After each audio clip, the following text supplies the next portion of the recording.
Welcome back to Questions on Culture and Belief. We are using questions as a sort of launching pad to talk about postmodernism, or postmodernism as a launching pad to answer questions. One way, it goes one way or the other. Today, we are talking about this question, which is a very postmodern, maybe not a postmodern question, but a question that certainly has a lot to do with postmodernism, and that is power always harmful? And what I mean by it's a very postmodern question is questions of power.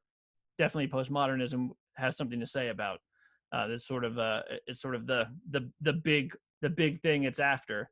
So, Bruce, if somebody comes up to somebody who is really embraced postmodernism and asks this question, is power always harmful? What is the answer to that question? The answer is that power is not always harmful, but power is always dangerous. And power should always be deconstructed. Well, now see, yeah, I think most people would agree with the first part of that. When you said power is always dangerous, that's I would think most people would certainly agree with that, as far as at least it has the potential to be dangerous. I mean, that's what I was going to add to that. Is I'm not sure I would say power is always dangerous, but potentially. Well, it's like this. That's sort of the thing. Power, electricity is always dangerous in the sense that it's lying there, and the second you do something with it, it's the second you do something with it that you shouldn't do, something bad is going to happen, right? The potential for something terrible is right there. But then you added this other thing, Bruce, but so let's maybe stop right there. When you say is always dangerous, does that mean is always potentially dangerous, or just is dangerous, or are we like just making a distinction without a difference? So it's dangerous in the sense that it is always. So let me make a division. You have agency and you have power. Agency is your potential power yet unused. Your ability to do things in the world. That's your agency. You know, Bill Gates has a certain type of financial agency that you and I don't. So he has more financial agency. But it's his exercise of that agency that turns agency into power. And that's always a little bit dangerous in that within the hierarchies that exist, and there's multiple hierarchies, power works always to push things into binaries. And that's what makes power always somewhat dangerous. Now, sometimes there's a postmodern word called hybridity, which is a complex word, but for our purposes here, we could say that it means that sort of time where different powers are coming together to make something new. But again, postmodernism always thinks that the nature of hierarchies and the nature of, I guess you could say, humanity is it's going to push things into a binary. It's going to be black, white, gay, straight, you know, good, evil, dot, dot, dot, dot, dot. And this is really what power is always trying to do. Power is never trying to really bring in a utopia. It's always pushing into a binary, which means binary then becomes hierarchy. Hierarchy then becomes oppressive. Oppressive then becomes shutting out. And so it's not that all power corrupts in postmodernism. It's just that all power is dangerous, but also power is necessary. So one of the things postmodernism wants to do is empower, particularly voices that are shut out, marginalized, or ignored, so that they can literally fracture or break into the binaries and break it apart. It is a destructive thing. Now, deconstruction is not destruction, but the use of power can be destructive. And sometimes that destruction is good, but that also means it's dangerous. If a new other wants to emerge into consciousness, it has to destroy something loved, some idea, some binary that is taken for granted. And so postmodernism sees power as not necessarily negative, but always a little bit dangerous, because the purpose of power is to come in and to fracture. So say you have a light socket, and I tell my 3-year-old, hey, don't play with that. It's dangerous. Now, obviously, it's also something that they see me plug things into all the time, and it's a utility, and they're like, I don't know, this seems kind of helpful. You're always messing with it, Dad. You're always plugging things into that, and then getting to accomplish the thing that you're wanting to do. Uh, is that sort of what we're saying? Is you're saying like, yeah, it's a necessary thing and it's useful, but you still tell someone like, hey, be careful with that. With that, it is dangerous. Yeah, and it's dangerous because power is multifaceted. So, for example, just to give you a couple examples, power could be defined as the ability of A to make B do something that B would not do otherwise. That's kind of most people's view of power. But power can also be where A and B work together to accomplish a certain goal. Compromise, statesmanship.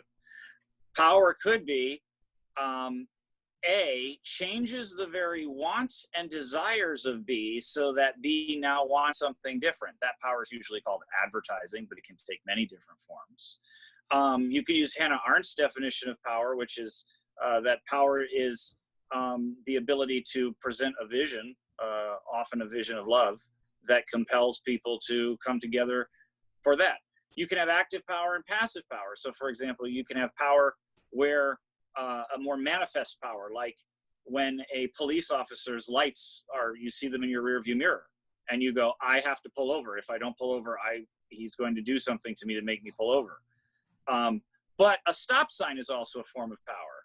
It's not a manifest form of power, but you stop at the stop sign for multiple reasons. You don't want to get a ticket, and you also don't want to get hit by another car. So postmodernism doesn't just recognize power as a monolithic thing.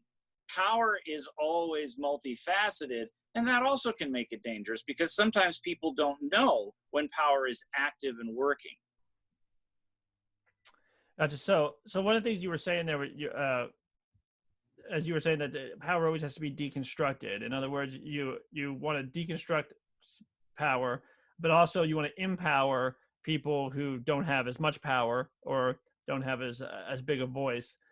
One thing that seems to be happening in the culture, and I'm interested in this, and Scott, I'm interested in what you think about this as well, is as when you hear just sort of average people talk about postmodernism, one of the critiques is that, oh, they have this utopia in mind, and everything's going to be equal, and you're going to have this equality of outcome, and everything's going to be even. It doesn't seem, at least in the conversations we have, that true postmodern thought thinks that is ever obtainable, that there will always be people rising up, and even somebody that had power that then lost power and someone else was given power, then that person eventually has to give up power to this, and this is going to be a never-ending thing. Or am I reading that wrong? It seems like what you're saying is different than the way that I've seen it presented, which is no, we can get there where everyone has equal power. It doesn't seem with a lot of things you're saying that real true postmodernism really thinks that's ever obtainable, that we'll always be in the process of deconstructing. Maybe even at some point, someone who had no power now has more power than other people, and now you have to deconstruct that.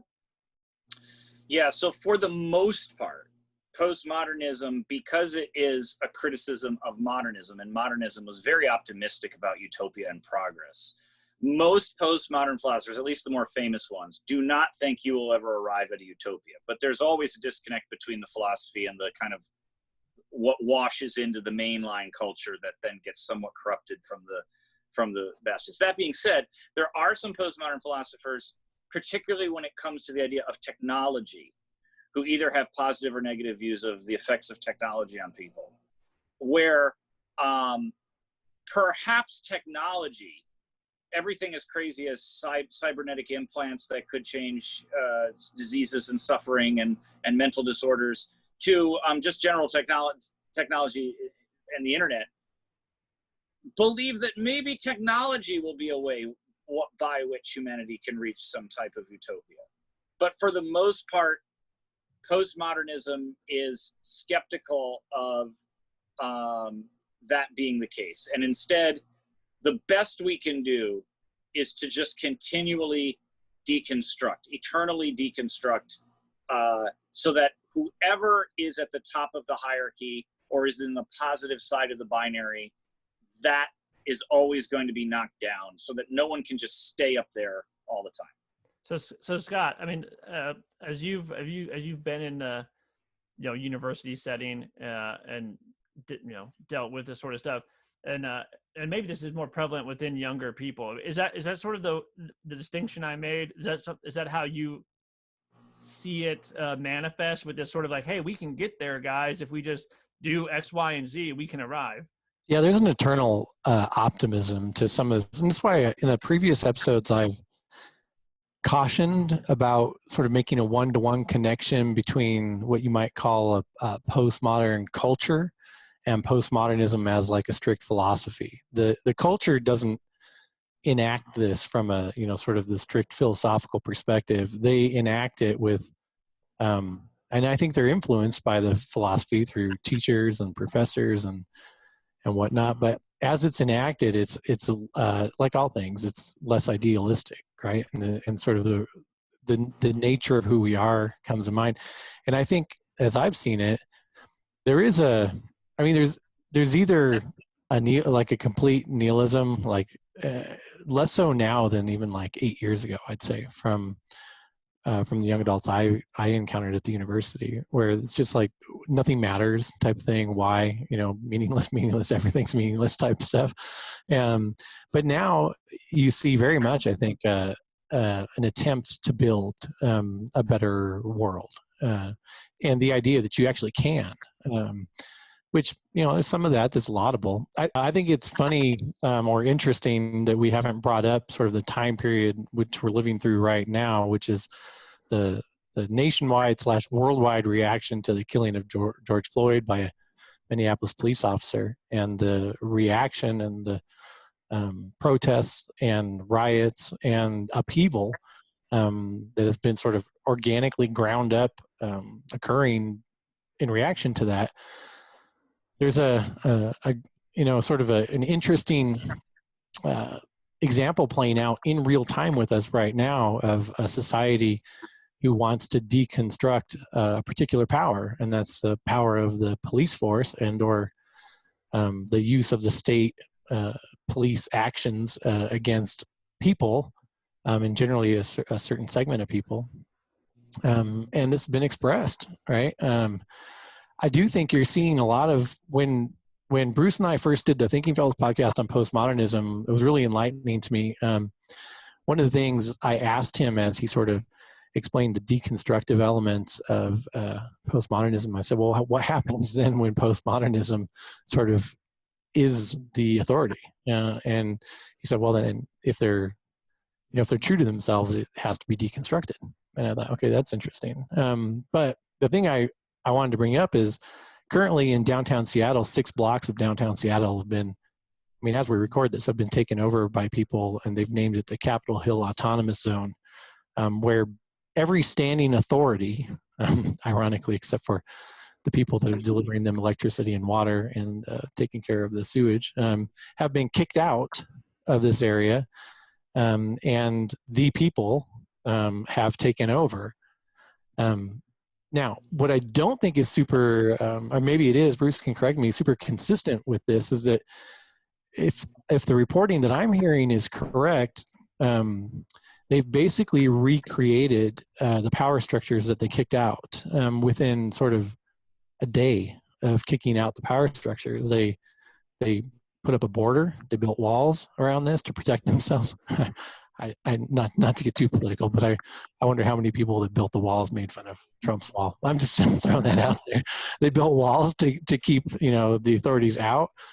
There has been I don't know if it's right to say a police captain, a self-appointed police captain that's walking around policing the place, complete with arming himself with an AK-47 to do this. And these. And this is the interesting part to me, is that one of the biggest hangups I have with postmodernism is this deconstruction element without a really defined sort of construction element. And I think Bruce even said this in one of the previous ones. It's really good at tearing down, not really good at making stuff. And I think that's possibly true.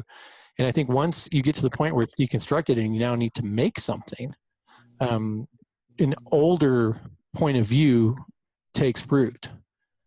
Because this philosophy just doesn't seem, or this worldview just doesn't seem to really have a mechanism for building. And in order to build, it seems like you sort of have to grab hold of an earlier philosophy, an earlier worldview, or an earlier way of doing things, which then, if you're sort of consistent to the philosophy, would have to eventually be deconstructed itself. Yeah, well, it seems to me that the when you like what postmodernism is good at is creating little power vacuums. And that part of the issue is that power vacuums are always filled, right? And if you have the anthropology I have, that's dangerous, because I usually think that the people that are after power and that are very interested in filling a power vacuum are probably not the people that I want doing that, right? Because I don't think that people are inherently good or anything like this. So Bruce, I mean, to Scott's point, obviously, yeah, when you tear things down, you create, and this is kind of me interpreting what he was saying, but you create these vacuums that almost immediately get filled, right? Like, I mean, something, it's like a black hole that automatically sucks something into it, right? And I mean, postmodernism has to know this, right? I mean, it surely acknowledges that where the vacuum is created, a filling takes place. Postmodernism would say no vacuum. No, it does not exist. And the reason is that that's crazy. Only the majority thinks there's a vacuum because they are coming to recognize the other that was there that they didn't realize was even there. So the other is emerging. There's no vacuum. The other is emerging. But those with the power have not even recognized the value and the autonomy of the other. And so it is experienced by those in the majority as a vacuum, when in fact it is the rise of the other into consciousness. Another postmodern philosopher who is interested in this, who actually had quite a bit of disagreements at times with Derrida, but a very famous postmodern philosopher is Michel Foucault, also a French continentalist philosopher. Foucault was very interested in policing, and by policing just meaning the power of the state to tell you what to do. And he did a lot of his particular work in this area from a postmodern perspective.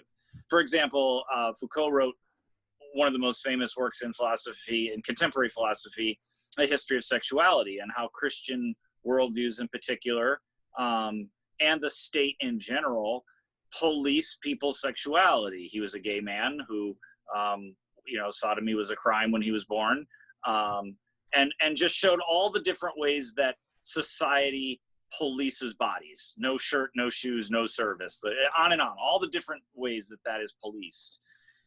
Another one of his famous experiments was, or writings, was observations, was about a prison. He did a lot of work with prisons. He recognized that prisons were an invention of the Victorians.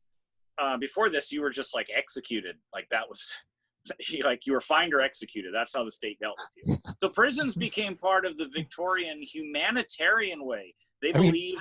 With some of the reporting I've seen on modern prisons, it might want to be like a self-appointed option at times. Yeah, so the Victorians were the ones, Foucault says, who kind of came up with this idea of perhaps rehabilitation, keeping people in place for a while to pay their crime and then to get them out. This one particular prison fascinated Foucault because it was designed in the round and there was a guard tower in the middle. But it was architecturally designed in such a way that none of the prisoners could ever see inside the guard tower from any vantage point within the prison. Foucault ran with this for quite a while. He said, so why did they build it this way? He goes, I'll tell you why they built it this way. So they didn't have to hire as many prison guards. Because if you don't know if someone's up there or not, or how many guns are up there, the idea was you'd police yourself, because you'd always be afraid that the man you can't see, bang, bang, bang, if you do something wrong. And this prison essentially worked that way. Foucault, of course, takes this to be how people see God. You know, like God is the unseeable thing up in the sky that enforces things, but also the state. The state is also not big enough to enforce its own power.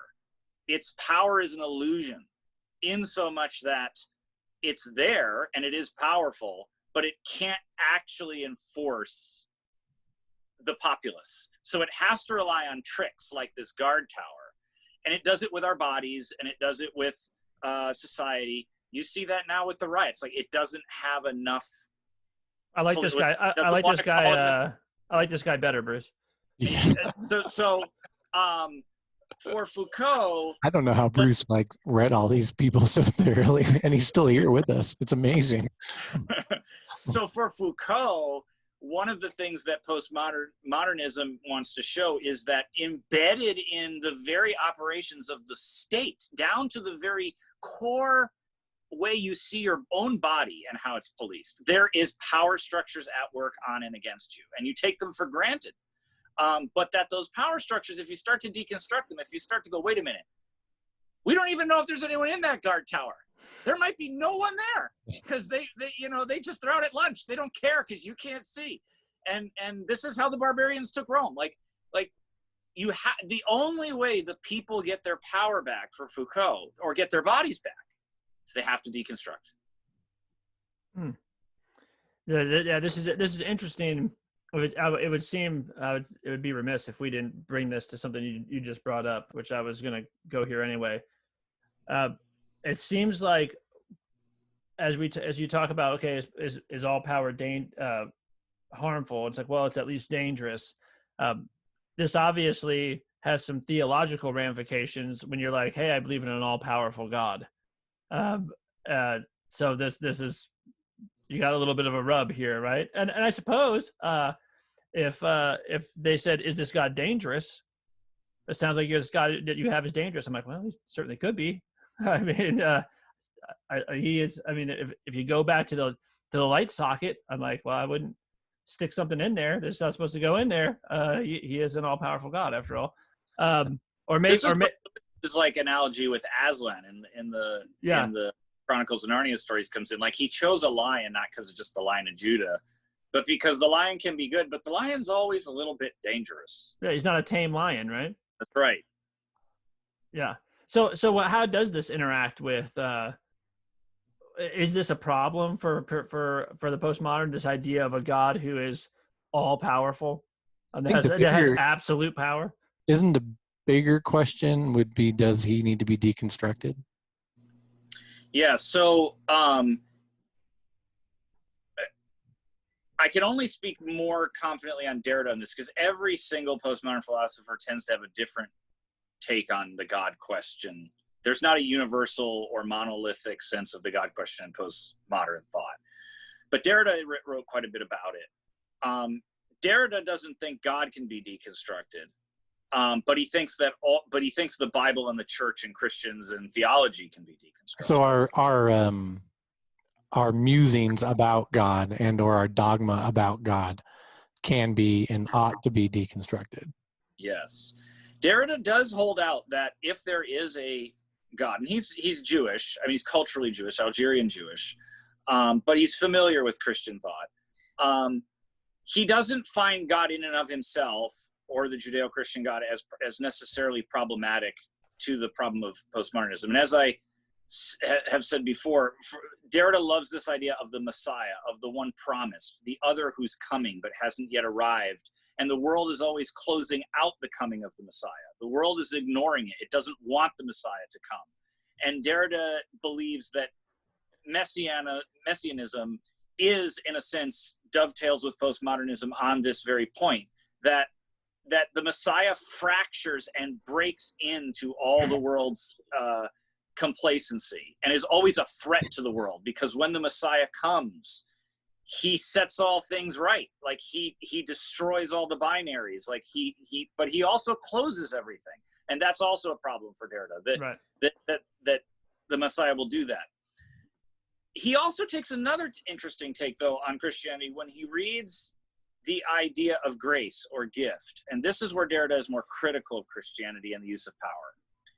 Christians love the idea, and particularly Lutherans, and rightfully so, that God is a God of grace and that we receive our salvation freely by gift. But Derrida doesn't think this is really what's going on. He deconstructs this idea, and he finds it to be a problematic use of power on both God's part and the church's part for accepting it. The problem is, for Derrida, that anytime a gift is given, it indebts the one who receives it to the giver. That debt might not be equal to necessarily the gift given, but it always creates a debt for Derrida. So if someone gives you a gift, the very least debt it gives you is you have to say thank you. You must respond. And therefore the response at the most minimal level means it's not truly free because it must have a response. It might have much more than a response. In the case of Christianity, Derrida says, salvation isn't really free from a postmodern, or at least from his postmodern perspective, because it creates an economy. And an economy is a use of power. And the economy is now you went from being a slave to the world to a slave for Christ. You're indebted to Christ. And the freedom of Christ, Derrida will admit, is more free than the freedom of a slave. But it's like going from one bad master to a really good master. You're not truly set free. You're still under the dominion of God. He still is the one who's in charge, and you must give your life to him. You must praise him. You must give thanks to him.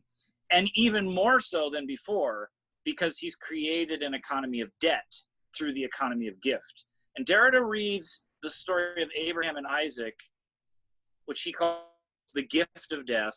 This essay where he explicitly talks about this, by the way, is called The Gift of Death, where he wants to say, why does God ask for the gift of death from Abraham, his son Isaac? Why does he want Isaac to be killed on the altar? That's asking for the gift of death. Why does God want the gift of death? Well, Derrida says, because it's foreshadowing the gift of death that God is going to give the world in Jesus Christ. But why is God going to give Jesus Christ to the world? He's going to save the world through it. Okay, but he's also going to indebt the world to him. And so Derrida wants to say, do you see how there's still a use of power even in grace? It's not truly free.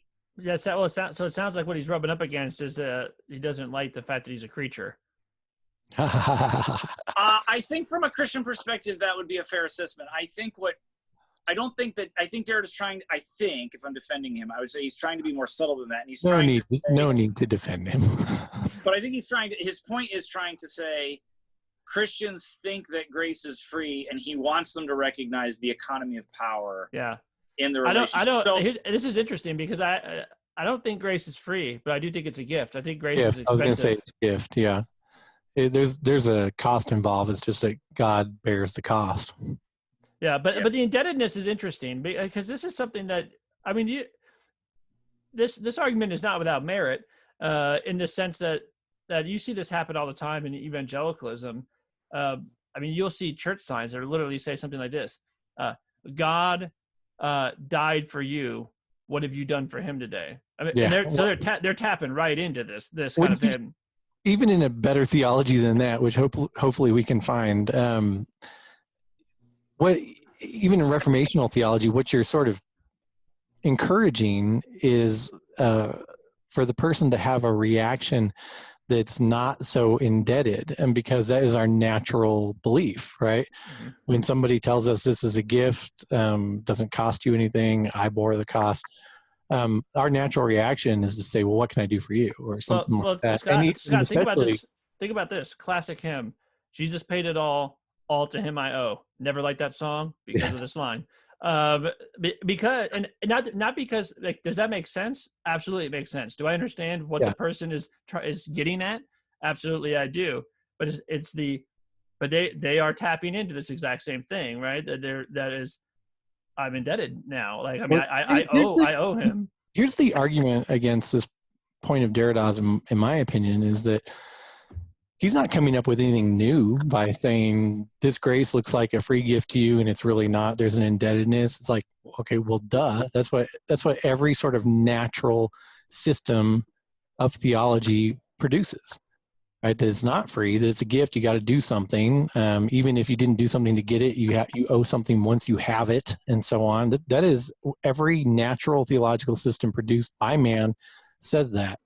So what I would argue to Derrida is to say, listen, if to be consistent with your philosophy, you need to acknowledge this as a theme that is deconstructing what the theme that's ruled forever. And the thing that's ruled forever is indebtedness. And finally, one comes along to deconstruct that and to replace it. And you're arguing against it, even though this is what you argue for all the time. That's. I mean, of course. Yeah. Well, let me go like, because the Messiah leaves. So this is the second big part of the essay.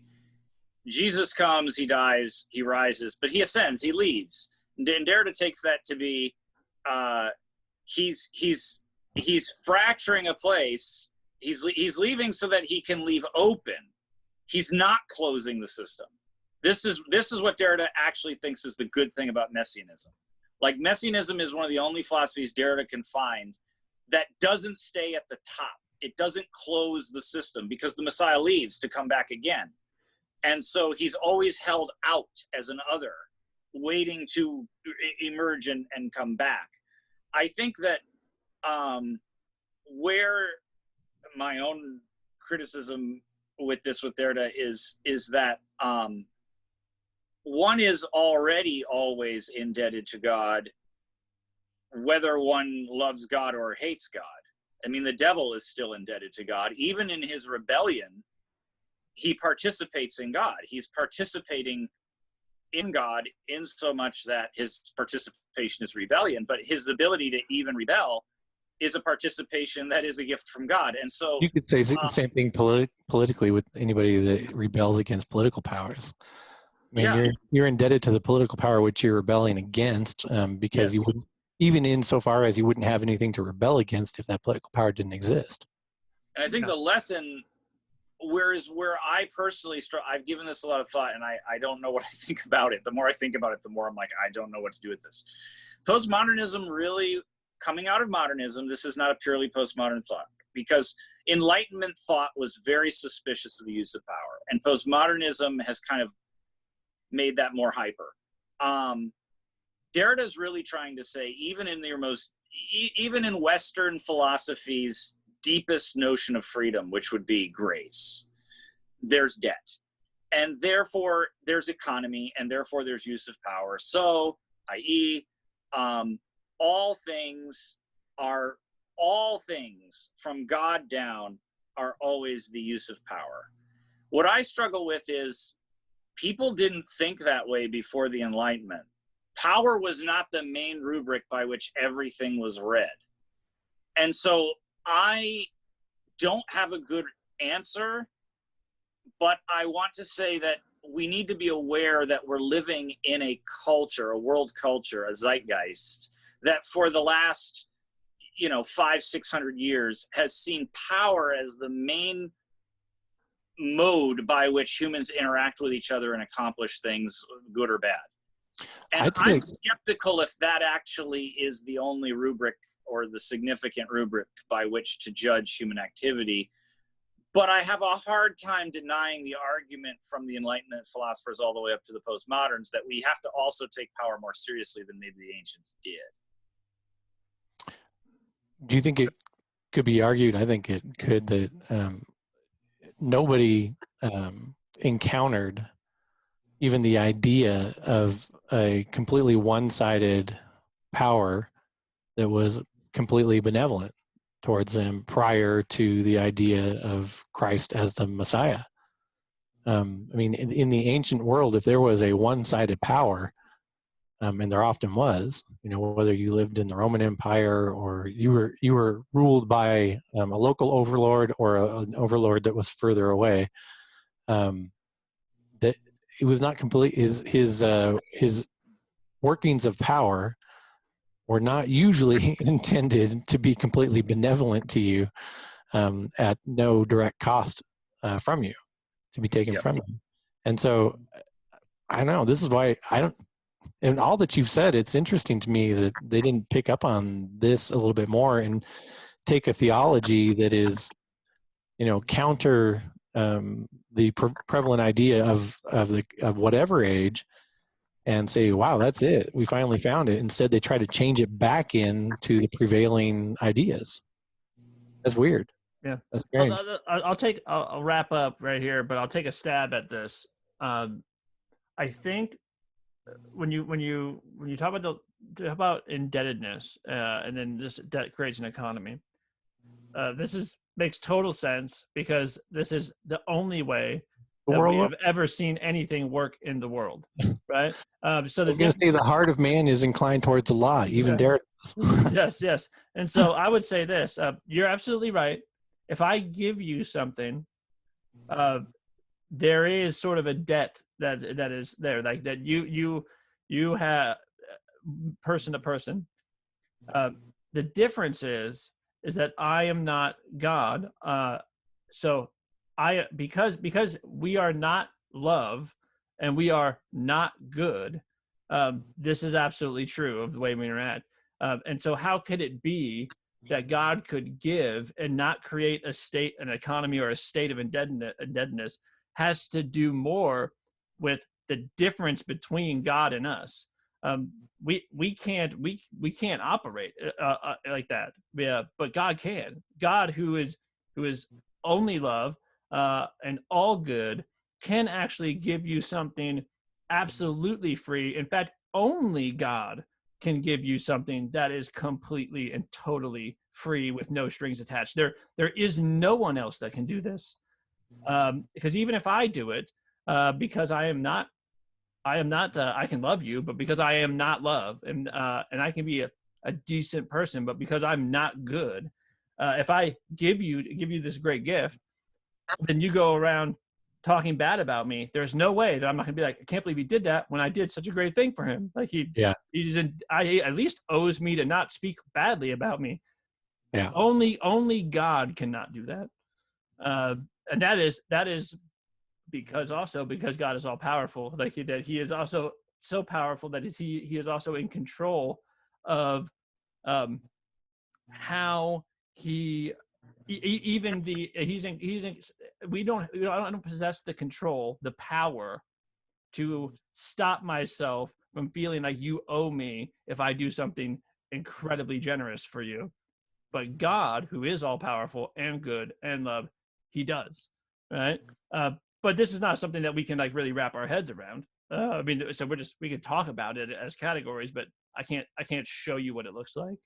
Well, I think we need to redeem where Derrida would see debt as a negative thing. I think we also have to see debt as not purely a negative term, but a sort of neutral term that, of course, financial debt is bad and certain debts are bad. But there's an interplay in Scripture where God is also indebted to us. God is absolutely indebted to us in that God has made promises to us and must keep the promises that he has made. So God has incurred that debt, the promise debt. At the same time, to exist, to have the gift of existence from every rock and tree and star and who we are, is to already have created an economy of debt, because one is already in debt for having been created.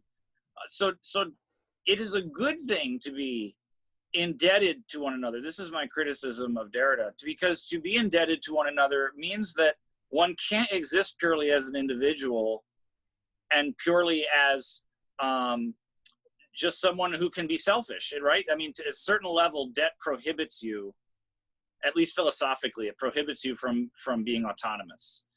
And to be indebted to God is a wonderful thing, because it means that to your point, Dan, you can't pay God back. So to use Paul's language, you were a slave to sin and now you're a slave to Christ. Like, to be a slave for Christ is to be enjoined forever to Christ. And you want to be enjoined to that God. Like, you want to be enjoined to that person, and you want him to incur the debt of promise to you. Like, he's faithful. He will do what he says.